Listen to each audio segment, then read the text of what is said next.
ಸ್ನೇಹಿತರೆ, ಮೀಡಿಯಾ ಮಾಸ್ಟರ್ಸ್ಗೆ ಸ್ವಾಗತ ಸುಸ್ವಾಗತ.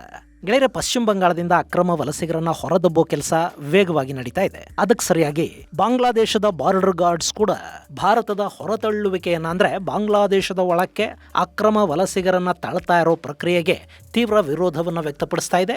ಬಾಂಗ್ಲಾ ಬಾರ್ಡರ್ ಗಾರ್ಡ್ಸ್ನ ಮುಖ್ಯಸ್ಥ ಗಡಿ ಸಮಸ್ಯೆಗಳ ಬಗ್ಗೆ ಮಾತುಕತೆಗಳನ್ನ ನಡೆಸೋದಕ್ಕೆ ನಿಯೋಗವೊಂದರ ಜೊತೆ ಭಾರತಕ್ಕೆ ಬಂದಿದ್ದಾನೆ. ಹಾಗೆ ಸುಮಾರು 60,000 BGB ಸಿಬ್ಬಂದಿಯನ್ನ ಗಡಿಗೆ ಬಾಂಗ್ಲಾದೇಶ ನೇಮಕ ಮಾಡಿದೆ. ಮತ್ತೊಂದು ಕಡೆ ಭಾರತದ ಗಡಿಗಳಲ್ಲಿ ಅಕ್ರಮ ವಲಸಿಗರನ್ನ ಡಿಟೆನ್ಷನ್ ಸೆಂಟರ್ ಅಥವಾ ಹೋಲ್ಡಿಂಗ್ ಸೆಂಟರ್ಗೆ ಕರ್ಕೊಂಡು ಬರೋ ಕೆಲಸ ಮತ್ತು ಅವರನ್ನ BSFಗೆ ಒಪ್ಪಿಸೋ ಕೆಲಸ ಕೂಡ ದೊಡ್ಡ ಪ್ರಮಾಣದಲ್ಲಿ ನಡೀತಾ ಇದ್ರೆ, ಅಲ್ ಜಜೀರಾದಂತಹ ಮಾಧ್ಯಮಗಳು ಈ ಕ್ರಮವನ್ನ ತೀವ್ರ ಕ್ರಮ ಅಂತ ವರ್ಣಿಸಿ ಲೇಖನಗಳನ್ನು ಬರೆಯೋದಕ್ಕೆ ಶುರು ಮಾಡಿವೆ. ಭಾರತ ಮುಸ್ಲಿಮರನ್ನ ಮಾತ್ರ ಗಡಿಯಿಂದ ಆಚೆಗೆ ತಳ್ತಾ ಇದೆ ಅಂತ ಅಲ್ ಜಜೀರಾ ಬಾಯಿ ಬಡ್ಕೊಳ್ತಾ ಇದೆ. ಹಾಗಾದ್ರೆ ಬಾಂಗ್ಲಾದೇಶದ ಗಡಿಯಲ್ಲಿ ಏನಾಗ್ತಾ ಇದೆ, ಬನ್ನಿ ನೋಡೋಣ. Bangladesh says that since the Hindu nationalist BJP party came to power, India's West Bengal, Indian border forces have stepped up what are known as forced expulsion, rounding up people and dumping them across the border under cover of darkness.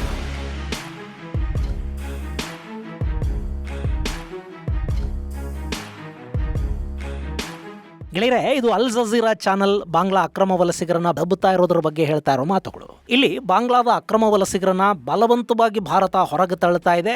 ಅದು ಪಶ್ಚಿಮ ಬಂಗಾಳ, ಅಸ್ಸಾಂ ಭಾಗಗಳಲ್ಲಿನ ಮುಸ್ಲಿಮರಲ್ಲಿ ಭಯಕ್ಕೆ ಕಾರಣ ಆಗ್ತಾ ಇದೆ. ಅಲ್ಲಿ ಮುಸ್ಲಿಮರನ್ನ ಮಾತ್ರ ಗುರುತಿಸಿ ಹೊರತಳ್ಳೋದಕ್ಕೆ ಪ್ರಯತ್ನ ಮಾಡ್ತಾ ಇರೋದು ಭಾರತದ ಹಿಂದೂ ಪಕ್ಷ ಬಿಜೆಪಿಯ ಪಕ್ಷಪಾತವನ್ನು ತೋರಿಸ್ತಾ ಇದೆ. ಭಾರತದಲ್ಲಿ ಅಸಂಖ್ಯಾತ ಬೌದ್ಧ ನಿರಾಶ್ರಿತರಿದ್ದಾರೆ. ಹಾಗೆ ಶ್ರೀಲಂಕಾದಿಂದ ವಲಸೆ ಬಂದ ತಮಿಳು ನಿರಾಶ್ರಿತರು ಸಾವಿರಾರು ಮಂದಿ ಇದ್ದಾರೆ. ಆಫ್ಘನಿಸ್ತಾನ, ಪಾಕಿಸ್ತಾನ ಹಾಗೂ ಬಾಂಗ್ಲಾದೇಶಗಳಿಂದ ಬಂದ ಸಿಖ್, ಹಿಂದೂ, ಕ್ರೈಸ್ತ ನಿರಾಶ್ರಿತರು ಭಾರತದಲ್ಲಿದ್ದಾರೆ. ಅವರೆಲ್ಲರನ್ನು ಬಿಟ್ಟು ಬರೀ ಮುಸ್ಲಿಮರನ್ನ ಮಾತ್ರ ಬಿಜೆಪಿ ಸರ್ಕಾರ ಹೊರಗೆ ತಳ್ತಾ ಇದೆ. ಇದು ಪಶ್ಚಿಮ ಬಂಗಾಳದಲ್ಲಿ ಕೋಮು ಸಂಘರ್ಷಕ್ಕೆ ಕಾರಣ ಆಗುತ್ತೆ ಅಂತ ಹೇಳ್ತಾ, ಹಂಗಾಗಬೇಕು ಅನ್ನೋ ಸಂದೇಶವನ್ನ ಕೊಡ್ತಾ ಅಲ್ ಜಜೀರಾ ಬರಿತಾ ಇದೆ, ಹೇಳ್ತಾ ಇದೆ. ಗೆಳೆಯರೆ, ಭಾರತಕ್ಕೆ ಬಾಂಗ್ಲಾದೇಶದಿಂದ ಆಗ್ತಾ ಇದ್ದ ಅಕ್ರಮ ವಲಸೆಗಳು ದೊಡ್ಡ ಶಾಪದ ಹಾಗೆ ಪರಿಣಮಿಸಿದ್ವು. ಭಾರತದಲ್ಲಿ ಬಾಂಗ್ಲಾ ಹಾಗೂ ರೋಹಿಂಗ್ಯಾ ಅಕ್ರಮ ವಲಸಿಗರ ಸಂಖ್ಯೆ ಸುಮಾರು 1.5 ಇಂದ 2 ಕೋಟಿಯನ್ನ ದಾಟ್ತಾ ಇದೆ. 2 ಕೋಟಿ ಅಂದ್ರೆ ಸುಮಾರು ಶ್ರೀಲಂಕಾದ ಒಟ್ಟು ಜನಸಂಖ್ಯೆಗಿಂತ ಸ್ವಲ್ಪ ಕಡಿಮೆ. ಸ್ವೀಡನ್ನ ಜನಸಂಖ್ಯೆ ಇದೆಯಲ್ಲ, ಅದರ 2ರಷ್ಟು. ಪೋರ್ಚುಗಲ್ ಜನಸಂಖ್ಯೆಯ 2 ಪಟ್ಟು. ನೆದರ್ಲ್ಯಾಂಡ್ಸ್ನ ಜನಸಂಖ್ಯೆಗಿಂತ ಸ್ವಲ್ಪ ಹೆಚ್ಚು. ಅಜರ್ಬೈಜಾನ್ ಜನಸಂಖ್ಯೆಯ ದುಪ್ಪಟ್ಟು. ಅಷ್ಟು ಜನ ಭಾರತದಲ್ಲಿ ಬಾಂಗ್ಲಾದೇಶದಿಂದ ಅಕ್ರಮವಾಗಿ ಬಂದ ವಲಸಿಗರಿದ್ದಾರೆ. ಅವರು ಬರೀ ಪಶ್ಚಿಮ ಬಂಗಾಳದಲ್ಲಿ ಬಾಂಗ್ಲಾದ ಜೊತೆಗೆ ಗಡಿ ಹಂಚಿಕೊಳ್ಳೋ ರಾಜ್ಯಗಳಲ್ಲಿ ಮಾತ್ರ ಇಲ್ಲ, ಭಾರತದ ನಾನಾ ರಾಜ್ಯಗಳಲ್ಲಿ ಹರಡಿಕೊಂಡಿದ್ದಾರೆ. ಕಾಶ್ಮೀರದಿಂದ ಕನ್ಯಾಕುಮಾರಿಯವರೆಗೆ ಭಾರತದಾದ್ಯಂತ ಈ ಅಕ್ರಮ ವಲಸಿಗರಿದ್ದಾರೆ. ಸ್ನೇಹಿತರೆ, ವಿಶ್ವಸಂಸ್ಥೆಯ ವರದಿಯೊಂದರ ಪ್ರಕಾರ ಸುಮಾರು 17.7 ಕೋಟಿ ಬಾಂಗ್ಲಾದೇಶದ ಜನಸಂಖ್ಯೆ ಪೈಕಿ ಸುಮಾರು 4 ಕೋಟಿಯಷ್ಟು ಜನ ಅಲ್ಲಿ ಕಡುಬಡತನದಲ್ಲಿದ್ದಾರಂತೆ. ಅಂದ್ರೆ 2 ಹೊತ್ತಿನ ಊಟ ಕೂಡ ಸಿಗದ 4 ಕೋಟಿ ಜನಸಂಖ್ಯೆ ಅಲ್ಲಿದೆ. ಅಂದ್ರೆ ಬಾಂಗ್ಲಾದ ಒಟ್ಟು ಜನಸಂಖ್ಯೆಯ ಪೈಕಿ 22% ಜನ ಕಡು ಬಡತನದಲ್ಲಿ ವಾಸ ಮಾಡ್ತಾ ಇದ್ದಾರೆ. ಅದರಲ್ಲಿ ಸುಮಾರು 2 ಕೋಟಿ ಜನ ಭಾರತಕ್ಕೆ ಬಂದ ಅಕ್ರಮ ವಲಸಿಗರು. ಅಂದ್ರೆ ಒಟ್ಟು ಬಾಂಗ್ಲಾದೇಶದಲ್ಲಿನ ಕಡು ಬಡ ಜನಸಂಖ್ಯೆ ಎಷ್ಟಿದೆ ಅದರಲ್ಲಿ 1/2 ಭಾರತಕ್ಕೆ ಬಂದಿದ್ದಾರೆ. ಹೋಗ್ಲಿ, ಅವರಿಗೆ ಭಾರತ ಆಶ್ರಯ ಕೊಟ್ಟಿದೆ ಅನ್ನೋ ನಿಯತ್ತಾದ್ರೂ ಬಾಂಗ್ಲಾದೇಶಕ್ಕಿದೆಯಾ? ಅದು ಸದಾ ಪಾಕಿಸ್ತಾನದ ಜೊತೆ ಸೇರಿ ಭಾರತದ ವಿರುದ್ಧ ಮಸಲತ್ತನ್ನು ಮಾಡುತ್ತೆ. Blood is thicker than water. ಇನ್ ಹೀಗೆ ಅಕ್ರಮವಾಗಿ ಬಂದ ವಲಸಿಗರು ಇಲ್ಲಿ ಸ್ಥಳೀಯರ ಕೆಲಸಗಳನ್ನ ಕಿತ್ಕೋತಾರೆ, ಜನಾಂಗೀಯ ಅಸಮತೋಲನಕ್ಕೆ ಕಾರಣ ಆಗ್ತಾರೆ, ಅಪರಾಧ ಪ್ರಕರಣಗಳಲ್ಲಿ ಭಾಗಿಯಾಗ್ತಾರೆ, ಉಗ್ರ ಸಂಘಟನೆಗಳ ಜೊತೆ ಸಂಪರ್ಕ ಬೆಳೆಸ್ಕೋತಾರೆ, ಸ್ಲೀಪರ್ ಸೆಲ್ಗಳಾಗ್ತಾರೆ.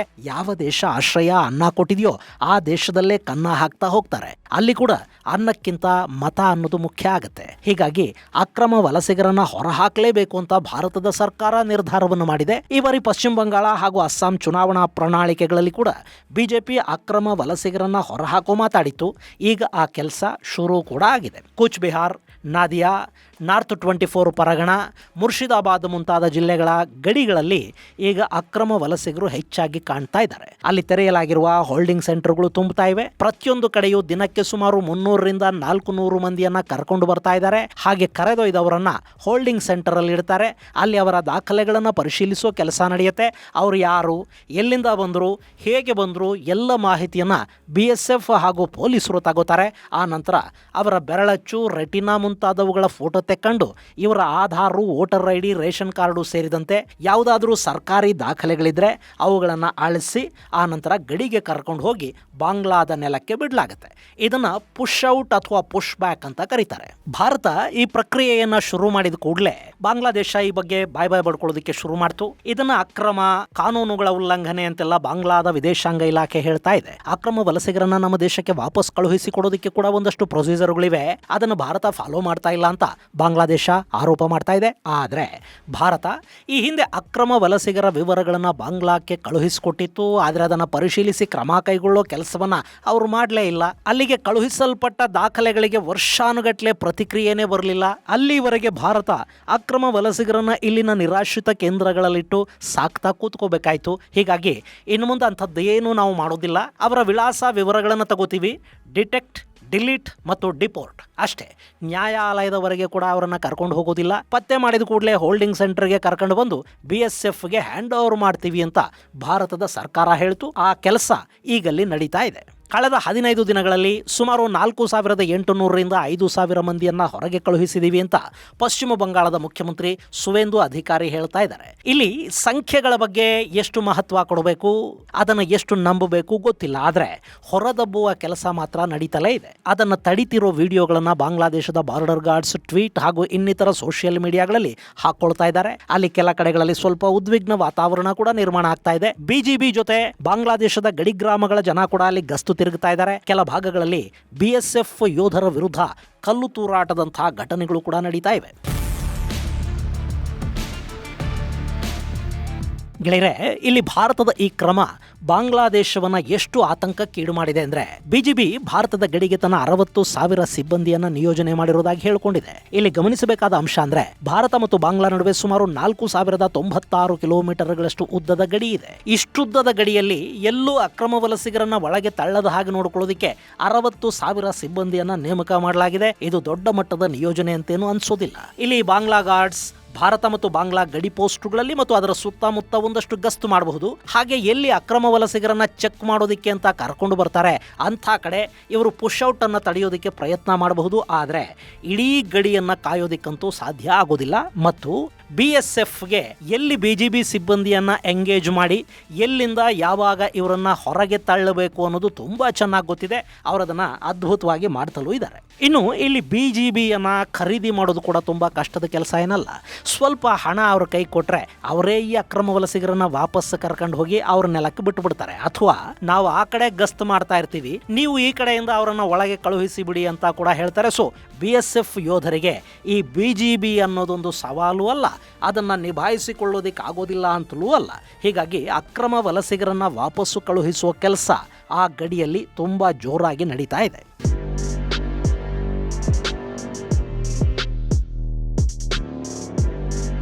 ಇನ್ನು ಇದರ ಮಧ್ಯೆ ಅಲ್ ಜಜೀರಾದ ವರದಿ ಗೆಳೆಯರೆ, ಅದರಲ್ಲಿ ನಾರ್ತ್ 24 ಪರಗಣ ಜಿಲ್ಲೆಯ ಹಕೀಂಪುರದಲ್ಲಿನ ಹೋಲ್ಡಿಂಗ್ ಸೆಂಟರ್ ಒಂದರಿಂದ ವರದಿ ಮಾಡಲಾಗಿದೆ. ಅಲ್ಲಿನ 2-3 ಕುಟುಂಬಗಳ ಕಥೆಯನ್ನ ವರದಿಯಲ್ಲಿ ಅಲ್ ಜಜೀರಾ ಹೇಳ್ತಾ ಇದೆ. ಆ ವರದಿ ಹೇಳೋ ಹಾಗೆ ಕುಟುಂಬಗಳು ಯಾವುವು ಕೂಡ ಪಶ್ಚಿಮ ಬಂಗಾಳದಿಂದ ಬಲವಂತವಾಗಿ ಹೊರಹಾಕಿಸಿಕೊಳ್ತಾ ಇರೋ ಮುಸ್ಲಿಂ ಕುಟುಂಬಗಳಲ್ಲ. ಅದರಲ್ಲಿ ಒಂದು ಕುಟುಂಬ 5 ವರ್ಷಗಳ ಹಿಂದೆ ಬಾಂಗ್ಲಾದಿಂದ ಪಶ್ಚಿಮ ಬಂಗಾಳಕ್ಕೆ ಬಂದಿತ್ತಂತೆ. ಹಾಗೆ ಬರುವಾಗ ಅವರು $250 ಅಂದ್ರೆ ಸುಮಾರು ಒಂದು 20-25 ಸಾವಿರ ಭಾರತೀಯ ರೂಪಾಯಿಗಳಷ್ಟು ಹಣವನ್ನ ಗಡಿ ದಾಟಿಸಿ ಇಲ್ಲಿ ನಕಲಿ ದಾಖಲೆಗಳನ್ನ ಮಾಡಿಕೊಡೋದಕ್ಕೆ ಕೊಟ್ಟಿದ್ರಂತೆ. ಗಂಡ, ಹೆಂಡತಿ ಮತ್ತು 18 ವರ್ಷದ ಮಗ 3 ಜನ ಕೋಲ್ಕತಾದ ಹೊರಭಾಗದಲ್ಲಿ ವಾಸ ಮಾಡ್ತಾ ಇದ್ರು. ಮೇಸ್ತ್ರಿ ಕೆಲಸ ಅಂದ್ರೆ ಕಟ್ಟಡ ಕಾಮಗಾರಿಯ ಕೆಲಸ ಮಾಡ್ತಾ ಇದ್ರು. ದಿನ ಒಂದು $10-15 ಅಂದ್ರೆ $1350ರಿಂದ $1,500 ರೂಪಾಯಿವರೆಗೆ ಅವರು ದುಡಿತಾ ಇದ್ರು. ಕಳೆದ 5 ವರ್ಷಗಳಿಂದ ಯಾವ ಸಮಸ್ಯೆನೂ ಇರಲಿಲ್ಲಂತೆ. ಮಮತಾ ಸರ್ಕಾರದಲ್ಲಿ ಇವರನ್ನು ತುಂಬಾ ಚೆನ್ನಾಗಿ ಮಮತೆಯಿಂದ ನೋಡ್ಕೊತಾ ಇದ್ರು. ವೋಟರ್ ಲಿಸ್ಟ್ ಅಲ್ಲಿ ಸರ್ಕಾರಿ ಯೋಜನೆಗಳಲ್ಲಿ ಹೆಸರನ್ನ ಸೇರಿಸಿದ್ರಾ ಇಲ್ವಾ ಅನ್ನೋದನ್ನ ಅವ್ರು ಹೇಳ್ಕೊಂಡಿಲ್ಲ. ಸೊ ಅದು ಗೊತ್ತಿಲ್ಲ.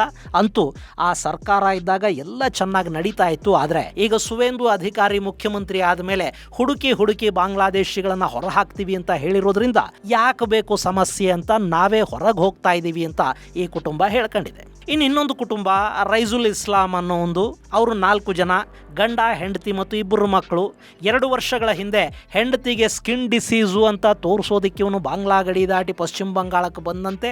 ಇಲ್ಲಿ ಬಂದು ನೋಡ್ದ, ಇಲ್ಲಿ ಎಲ್ಲ ಚೆನ್ನಾಗಿತ್ತು.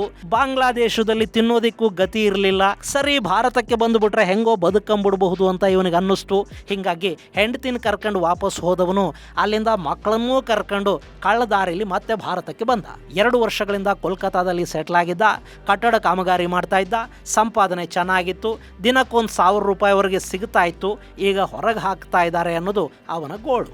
ಒಟ್ಟಾರೆ ಬಾಂಗ್ಲಾದ ಅಕ್ರಮ ವಲಸಿಗರನ್ನ ಭಾರತ ಹೊರ ಹಾಕೋದಕ್ಕೆ ಶುರು ಮಾಡಿರೋದು ಕೇವಲ ಬಾಂಗ್ಲಾದೇಶಕ್ಕೆ ಮಾತ್ರ ಅಲ್ಲ, ಅಲ್ ಜಜೀರಾದಂಥ ಮಾಧ್ಯಮಗಳಿಗೆ ಕೂಡ ಸಮಸ್ಯೆ ಅನ್ನಿಸ್ತಾ ಇದೆ. ಹಾಗಂತ ಈ ಅಲ್ ಜಜೀರಾ ಮತ್ತು ಅದರ ಮಾಲೀಕ ಕತಾರ್ನ ದೊರೆ ಇವ್ರು ಯಾರು ಈ ಅಕ್ರಮ ವಲಸಿಗರನ್ನ ಕತಾರ್ಗೆ ಕರ್ಕೊಂಡು ಹೋಗಿ ಇಟ್ಕೊಂಡು ಸಾಕೊಳ್ಳೋದಿಲ್ಲ. ಭಾರತ ಅವರನ್ನು ಹೊರ ಹಾಕಬಾರ್ದು, ಅದರಲ್ಲೂ ಬಾಂಗ್ಲಾದೇಶಿ ಮುಸ್ಲಿಮರನ್ನ, ರೋಹಿಂಗ್ಯಾ ಮುಸ್ಲಿಮರನ್ನ ಭಾರತ ಹೊರಗೆ ಹಾಕಬಾರ್ದು, ಅವರನ್ನ ಇಟ್ಕೊಂಡು ಸಾಕ್ತಾ ಇರಬೇಕು. ಹಾಗಂತ ಇಸ್ಲಾಮಿಕ್ ದೇಶಗಳು, ಇಸ್ಲಾಮಿಕ್ ಮಾಧ್ಯಮಗಳು ಮತ್ತು ಒಂದಷ್ಟು ಪ್ರೊಪಗಂಡಾ ಮಾಧ್ಯಮಗಳು ಬಯಸ್ತಾ ಇವೆ.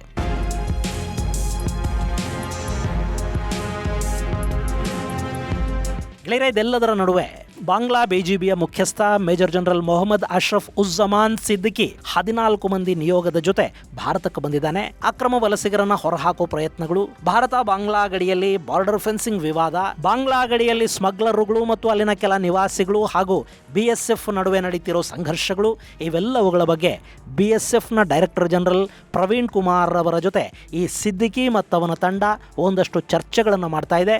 ಇದೇ ಹೊತ್ತಲ್ಲಿ ಬಾಂಗ್ಲಾದೇಶದೊಳಗೆ ಸಣ್ಣಗೆ ಹಸೀನಾ ಪರ ಪ್ರತಿಭಟನೆಗಳು ಕೂಡ ಕಾಣಿಸ್ಕೊಳ್ಳೋದಕ್ಕೆ ಶುರುವಾಗಿವೆ. ಇದೆಲ್ಲದರ ಪರಿಣಾಮ ಹೇಗಿರುತ್ತೆ ಅನ್ನೋದನ್ನ ಕಾದು ನೋಡಬೇಕು. ಇದು ಗೆಳೆಯರೆ ಭಾರತ ಬಾಂಗ್ಲಾ ಗಡಿಯಲ್ಲಿ ನಡೀತಿರೋ ವಿದ್ಯಮಾನದ ಕುರಿತಾದ ಒಂದಷ್ಟು ಮಾಹಿತಿ. ಮುಂದಿನ ಸಂಚಿಕೆಯಲ್ಲಿ ಮತ್ತಷ್ಟು ವಿಶೇಷಗಳ ಜೊತೆ ಮತ್ತೆ ಭೇಟಿಯಾಗೋಣ.